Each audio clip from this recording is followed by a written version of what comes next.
I thought it was interesting last night. Honestly, we'll get into the base running. There was a couple big base run. That's what ended up being a small thing. Yeah. Mm-hmm.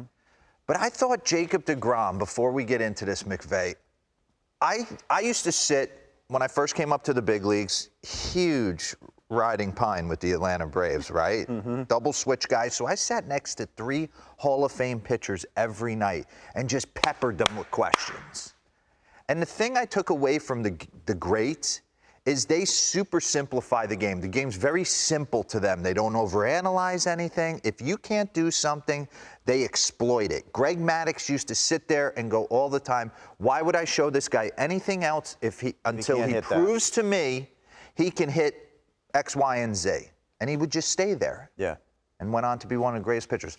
Last night, even in the broadcast, they threw down to Steve Gelbs, I think his name is, and they were talking about Chris Bassett and Jeremy Hefner, the pitching coach, kind of talking to Jacob deGrom about potentially incorporating a third pitch, showing the changeup, that it's nasty and it falls off the table.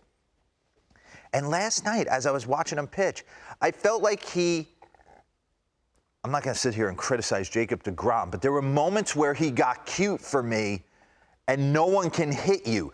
He's thrown nothing but fastball and slider all the starts he's been up. 196 out of 210 pitches have been fastball, slider, and no one can hit it. And last night he started to incorporate this changeup, and I just was like confused as to some of the ways he attacked the Braves hitters. So let's dive into a little details. I'm going to take you through a few ABs. He's obviously working on it, and he wants to show it to different guys. But I'm telling you, he doesn't have to show anything to anybody. Fastball, slider, down and away, and it's game over. There's 99 by Michael Harris. And then he gives him a changeup, 93, up, out, over, and then goes back to work with the nasty slider and punches him out. Okay, take me to another at-bat here. I think we're going to get to Dansby Swanson. This was a big AB in this game, and Lauren talked about it.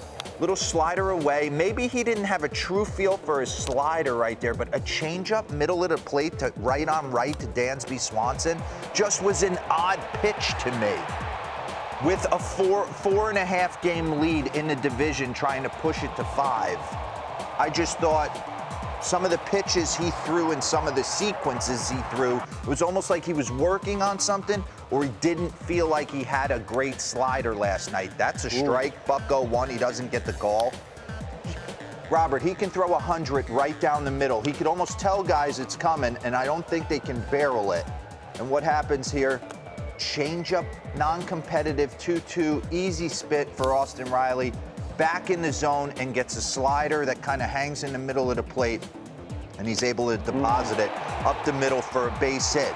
There was a few more ABs throughout the course of the night that I just felt like when Jacob deGrom gets on the mound, he just is a bully. He outstuffs you. Vaughn Grissom, he should have no respect for Vaughn Grissom. There's 100 middle, nothing you can do. There's 99 middle in, nothing you can do. And then what am I going to throw here? 0-2, a wasted changeup to Vaughn Grissom, who just got to the big leagues. I just thought he incorporated this third pitch a little odd for me, because I don't think it's going to go in the memory bank for the Atlanta Braves. Hey, be wary of his changeup, because you can't hit his fastball or his slider. So the last thing I'm going to worry about is this 94-mile-an-hour changeup that he happened to show a couple times last night. So just sitting there watching Jacob deGrom go about it was interesting. He gave you a third pitch last night that might help him a little bit later in the season, but I don't even think he needs it. Okay, the story of the game was base running. 2 big base running, one that worked big time for the Atlanta Braves. You got a 3-2 count with Michael Harris, so obviously Vaughn Grissom's on the move. Look, Max is telling him, were you throwing a changeup? Yeah, I was, incorporating a changeup. So Michael Harris right here, he knows Vaughn Grissom's going. This is going to be an awesome play, awesome send by Wash. But you talk about getting an aggressive secondary, taking off Vaughn Grissom out of the gate. Brandon Nimmo does not come up shooting, but is not known for a big-time arm. This is why you study the outfield arms. The most overrated tool in the big leagues is an outfield arm. You don't see a ton of guys with huge cannons like Mookie Betts anymore. So you can test these guys on the base pass, and two young bloods just putting pressure Underrated, you mean. on the Mets. Yeah. Yes.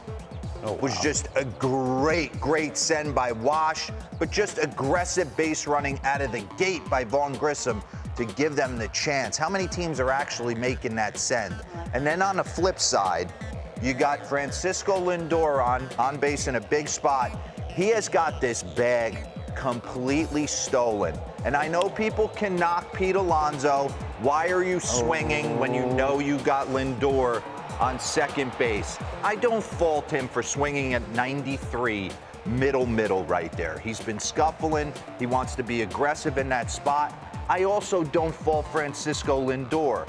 Vaughn Grissom dekes him a little bit at second base. It is not a hit and run. He is not looking in to see where that ball is. He is trying to steal second base and gets caught in no man's land. So it was great base running by the Braves and kind of unfortunate base running by the New York Mets. Okay, my third takeaway from last night is the Braves bullpen last year during their World Series run was phenomenal. Yeah. Will Smith, 1 consecutive innings, Tyler Matzik.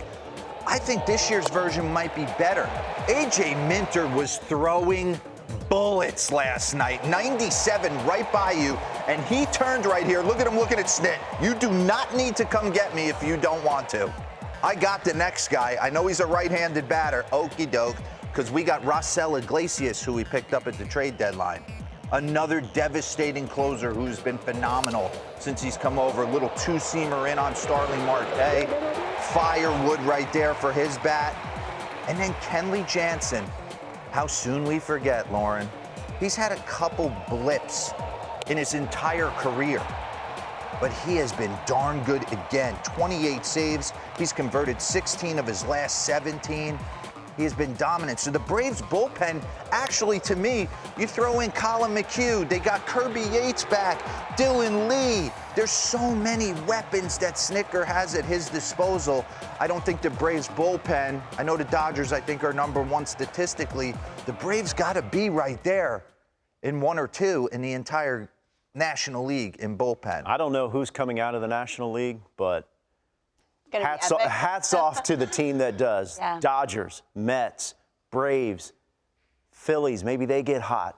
Harper comes back. It's going to be a lot of fun. You said Wash can send him. You know what it made me think of? Last postseason, Yeah. Ozzie Albies. It was game 2 of that CS, and it could have changed the entire complexion of the. By the World way, Series. Wash should be a manager somewhere.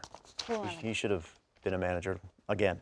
I saw Austin Riley with him. Whispers of him potentially going back to Texas. Texas, I Yeah. saw that. I mean, they have. Austin Riley was hit with him before the game, doing the drills. Everyone. Yeah.